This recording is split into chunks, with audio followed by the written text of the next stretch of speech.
Tudo bem? Então, na segunda parte do vídeo de Sociologia da Religião, falando sobre Marcel Mauss.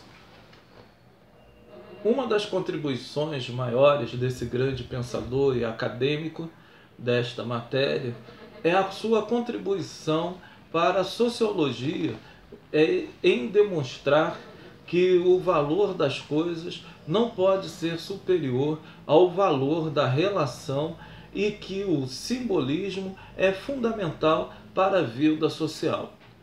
Não é o valor daquilo que se tem dentro de uma riqueza que se forma uma sociedade, e sim a perspectiva em relação ao simbolismo e à vida social que deve ser valorizada dentro dos laços que formam uma sociedade. Pois é observado dentro do livro, principalmente História das Religiões, que quando ele proporciona debruçar para entender essas sociedades, que apesar de algumas serem ricas, quando passam por diversos problemas e acabam alcançando a sua extrema pobreza, então o mesmo observa que as mesmas continuam criando ou até mesmo fortificando os seus laços de sociedade.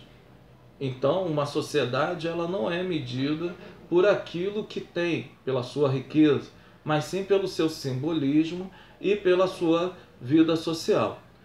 Ele chega a tal compreensão a partir da análise das modalidades de trocas nas sociedades arcaicas e da verificação do fato de que essas modalidades não são apenas coisas do passado.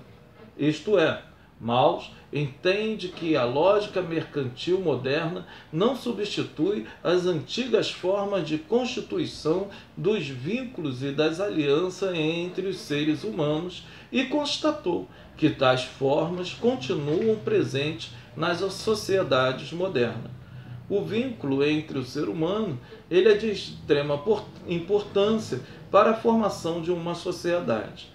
Nós estamos passando por um momento de crise mediante o coronavírus e o Covid-19. Muitos estão sem conseguir defender o mínimo para sobreviver. E temos visto que, apesar de haver pessoas que têm tentado ganhar dinheiro ou até mesmo enriquecer às custas ou tirar algum benefício desses problemas, o laço social, o laço da sociedade, o laço entre os seres humanos estão cada vez mais fortes. Pessoas estão ajudando umas às outras, pessoas estão contribuindo com informações, com intelectualidade, psicólogos deixaram de ganhar dinheiro, estão atendendo pelo telefone, médicos estão fazendo videoconferências, estão se prontificando como voluntário para atender pessoas. Religiosos de todas as esferas estão tentando se unir para poder levar uma palavra de conforto, de ânimo para as pessoas que assim necessitam e precisam. Isso é o laço da sociedade. O laço da sociedade, dos seres humanos, ele é superior a todas as riquezas. Mesmo que, em dados momentos, parece que esses laços eles são quebrados mediante os pensamentos de ganhar dinheiro do capitalismo, mas em momentos de grande dificuldade, o ser humano ele sempre surpreende. No livro que eu li, A Menina que Roubava Livros, esse livro ele tem uma frase, a morte ela é o orador que conta a história, o narrador do livro, e no término ela vê um amor que ali é demonstrado e ela fala assim: o ser humano sempre me surpreende, porque o livro passa mediante a Segunda Guerra Mundial, em todas as atrocidades que vocês já conhecem, mas contudo ali sempre havia partes onde era demonstrado o amor, onde era demonstrado o carinho, a generosidade entre uma pessoa e outra. O ser humano é assim. O mesmo ser humano que mata, destrói, é o mesmo ser humano que vai preservar os seus laços de seres humanos. o seu vínculo um para com o outro. Então, mediante ou semelhantes a modalidades de trocas, aparentes para ele, como um fato social total que se revela a partir de duas compreensões do total. Totalidade no sentido de que a sociedade inclui todos os fenômenos humanos de natureza econômica, cultural, política, religiosa, entre outros, sem haver nenhuma hierarquia prévia que justifique uma economia natural que precederia os demais fenômenos sociais. Totalidade também no sentido de que a natureza desses bens produzidos pelos membros das comunidades não é apenas material, mas também um sobretudo simbólico. Eu lembro-me que quando eu estudei Marcel Mauss na faculdade, o professor de filosofia, o Dr. José, ele fez uma seguinte comparação. Eu tenho uma dúzia de ovos e quero trocar por uma galinha.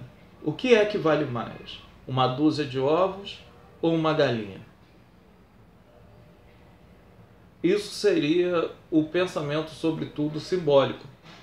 Por quê? Você tem os ovos, se você ali quebrar os ovos, comer os ovos, você não tem mais. Agora, se você tem a galinha, automaticamente você terá muito mais ovos. Agora, contudo, se eu troco os ovos e olho para a galinha como um único instrumento de comida, colocar a penosa dentro de uma panela e comê-la, eu só vou ter um alimento que é igual aos ovos. Então tudo é símbolo. Então eu tenho de ir além desse mecanismo humanista de raciocínio para poder entender o que é o simbolismo das coisas. Então, mediante a uma troca, né, isso é demonstrado claramente.